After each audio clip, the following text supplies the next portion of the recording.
Bonjour tout le monde. Alors, j'aimerais vous parler de l'énergie.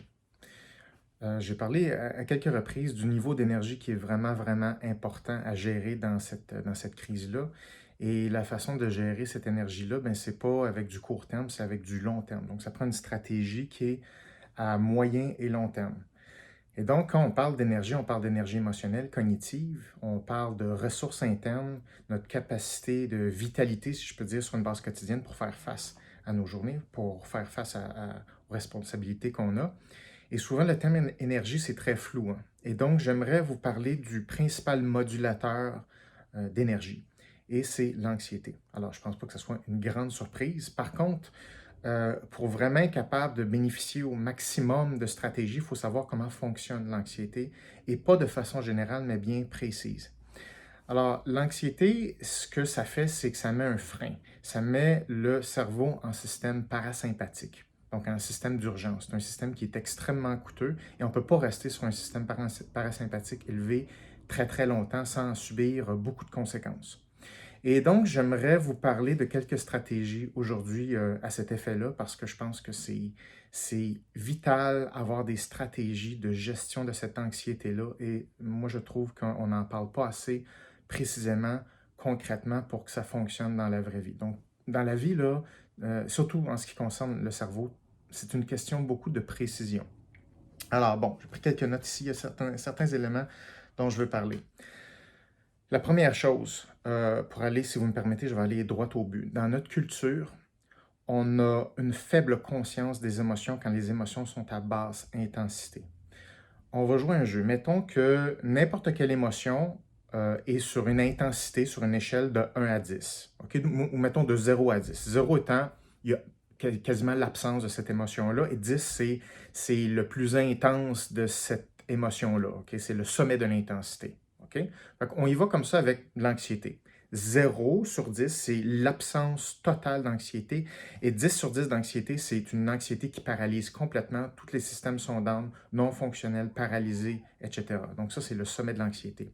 Alors, dans notre culture, étant donné qu'on est dans une culture de performance, on est une culture de faut performer à tous les jours, faut rentrer au travail, on n'a pas les moyens d'être faible, on n'a pas les moyens d'être fragile ou vulnérable. Alors, notre système social et notre système d'éducation a éliminé notre conscience émotionnelle beaucoup pour les émotions à basse intensité. Mettons, on va dire en bas de 5 sur 10. OK? Donc, en bas de 5 sur 10, dans notre habitude, c'est comme zéro. Alors, nous, quand on est à 5 sur 10 ou moins, il n'y a pas d'anxiété. Tu demandes à quelqu'un, puis comment ça va, t'es-tu anxieux? Non, tout va bien.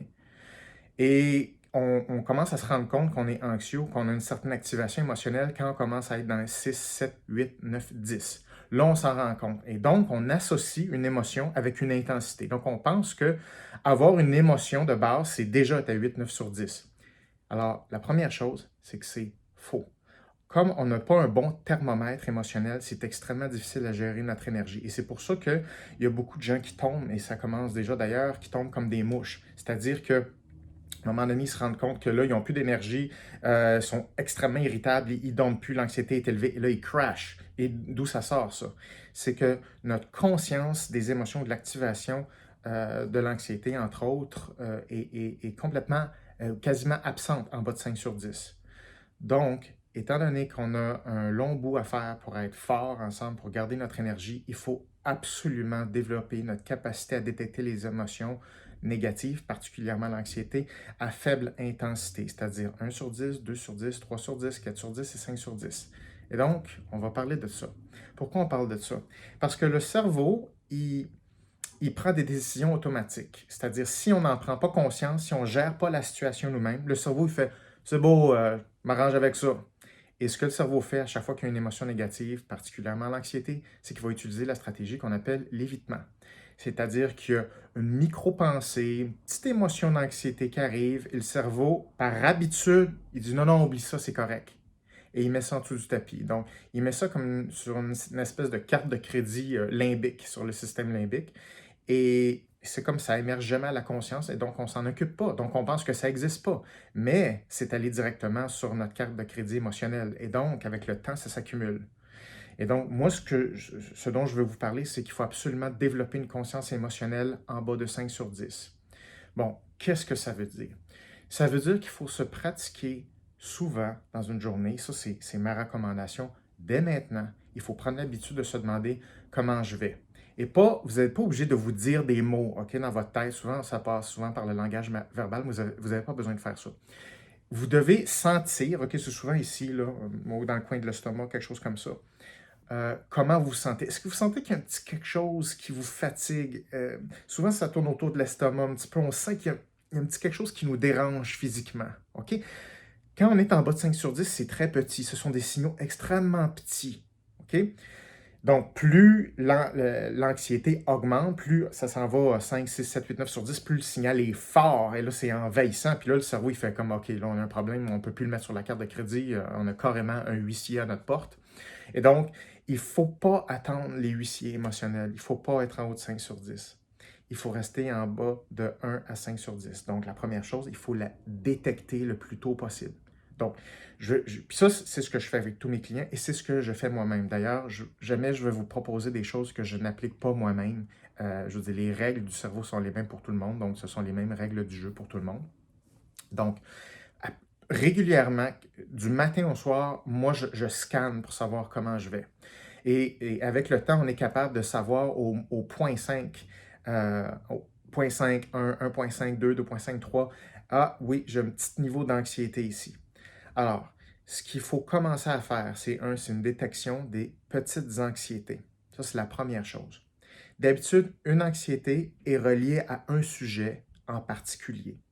Donc, chaque sujet qui existe dans votre vie, qui existe dans votre tête, est relié à certaines émotions. Donc, il y a plein de petites anxiétés qui peuvent être associées à plusieurs sujets. Et donc, ça veut dire qu'il faut augmenter notre prise de responsabilité à deux niveaux. Augmenter notre détection émotionnelle sur les petites émotions. Et deux, trouver quel est le sujet qui alimente ou qui crée cette anxiété-là, qui crée cette petite sensation-là. Parce qu'on s'entend, 1, 2, 3, 4, 5 sur 10, là, vous n'êtes pas en détresse, il n'y a pas de problème. Ce n'est pas du tout un problème d'avoir une anxiété de 1 à 5 sur 10. Le problème, c'est que si on ne s'occupe pas de ces émotions-là, elles s'accumulent et augmentent avec le temps pour aller en 8, 9, 10 sur 10. Et là, ça coupe tous nos systèmes. Notre système sympathique est complètement mobilisé, puis on est en détresse. On ne veut pas aller là. Mais pour ne pas aller en détresse, pour ne pas laisser dégénérer les choses, il faut prendre nos dossiers émotionnels très tôt dans la fluctuation de ces émotions-là. Donc, plus vous êtes bon et bonne pour détecter ces émotions-là à bon niveau, meilleur vous allez être. Donc, ma recommandation, c'est tout de suite, là, passionnez-vous sur vos micro-sensations d'anxiété ou d'émotion. 1. 2. Comprenez que ceci est un signal pour vous dire, tu sais, qu'il faudrait prendre responsabilité d'un sujet ou d'un dossier en particulier. L'anxiété est toujours un signal de prise de responsabilité. Toujours. L'anxiété, ça ne sert pas à se calmer. Ça ne sert pas à dire, là, il faut que je me calme. Pas du tout. C'est absolument faux. C'est pas vrai. L'anxiété, ça sert à dire, bon, il y a quelque chose qu'il faut que je fasse. Mon cerveau m'envoie un message, là, il y a quelque chose il essaye de me dire, il veut prévenir quelque chose, et donc j'ai une responsabilité à prendre tout de suite. Maintenant, quelle est cette responsabilité?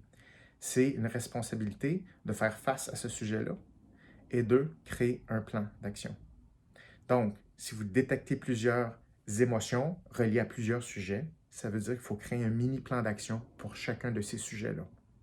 Alors, voici le but de ma capsule aujourd'hui. Première chose, si vous détectez seulement les émotions en haut de 5 sur 10, c'est un signe précurseur que vous allez manquer d'énergie à moyen ou long terme. C'est sûr, le cerveau n'est pas conçu pour encaisser plusieurs émotions négatives longtemps. C'est fait pour envoyer des messages, on fait quelque chose avec ça et après ça, l'émotion se résorbe. Donc, plus on est capable de détecter les émotions tôt, plus on est capable de relier une émotion à un sujet ou une préoccupation particulière, et plus on est capable de créer un plan d'action sur quoi on a le contrôle par rapport à ce sujet-là, là, l'émotion négative se résorbe et l'anxiété se résorbe parce que l'anxiété a fait son travail. Elle a envoyé le message, on l'a reçu tôt, on s'en est responsabilisé tôt, on a fait un mini plan d'action en lien avec ce sujet-là et l'anxiété va se résorber. Si vous avez 10 sujets stressants, 10 sujets qui suscitent des émotions, vous devez donc avoir au moins 10 plans d'action. Comme moi, en ce moment, j'en ai 14. J'ai 14 plans d'action sur des petites choses. C'est pas des grosses choses, hein? C'est des petits sujets là, qui me trottent dans la tête et je le sais, là, je le sais, ça me travaille. Là, il faut que je m'arrête parce que là, il faut que je dise, OK, bon, c'est quoi exactement? Et là, j'ai plusieurs idées. Genre, ah oui, il y a ça, il y a ça, il y a ce sujet-là, il y a ce sujet-là, puis il y a ce sujet-là. OK. Donc là, je les écris. Et là, j'écris déjà un plan de match pour chacun. C'est-à-dire, OK, bon, première affaire, là, je vais faire ça de même, je vais faire ça de même. OK, je vais faire tel téléphone tantôt, je vais faire telle chose, je vais parler à telle personne. Donc là, j'ai un mini plan d'action pour chacune de ces émotions-là. Et ça fait en sorte que l'anxiété, tranquillement, advient sous contrôle et je bénéficie quand même de mon énergie. Ça ne veut pas dire que j'ai changé toute la situation au complet, mais j'ai pris 100% de mes responsabilités et je sais que comme ça, demain, je suis prêt à faire face à ma journée. Ça, c'est une question d'hygiène émotionnelle et souvent, on n'en parle pas assez précisément. C'est pour ça que ça ne marche pas. Le cerveau, c'est tellement précis, il faut parler le langage du cerveau. Donc, je vous lance ce défi-là, détection émotionnelle les plus petites et plus subtiles possibles. Associez-les à des sujets de conversation. Commencez à développer un plan pour chacun de ces sujets-là. Et vous allez voir que l'anxiété va se calmer parce que l'anxiété, elle veut juste faire comprendre un message de dire, là, fais quelque chose parce qu'il faut faire face à des défis. Je vous souhaite de bien vous amuser dans ce travail-là. Je pense que c'est une bonne chose de profiter de ce défi-là, de cette occasion-là, pour faire ça parce qu'il faut le faire dans la vie en général. Là, c'est comme la vie nous envoie un petit crash course forcé de dire voici la méthode de survie, vous devez être capable de survivre à cette situation-là, mais c'est correct, on va le faire. Et donc, ceci s'applique euh, dans la situation du coronavirus, mais dans toutes les situations de votre vie. Et donc, quelle belle occasion d'apprendre et de perfectionner cet art-là. Donc, voilà, prenez soin de votre énergie, prenez soin de votre anxiété. À bientôt.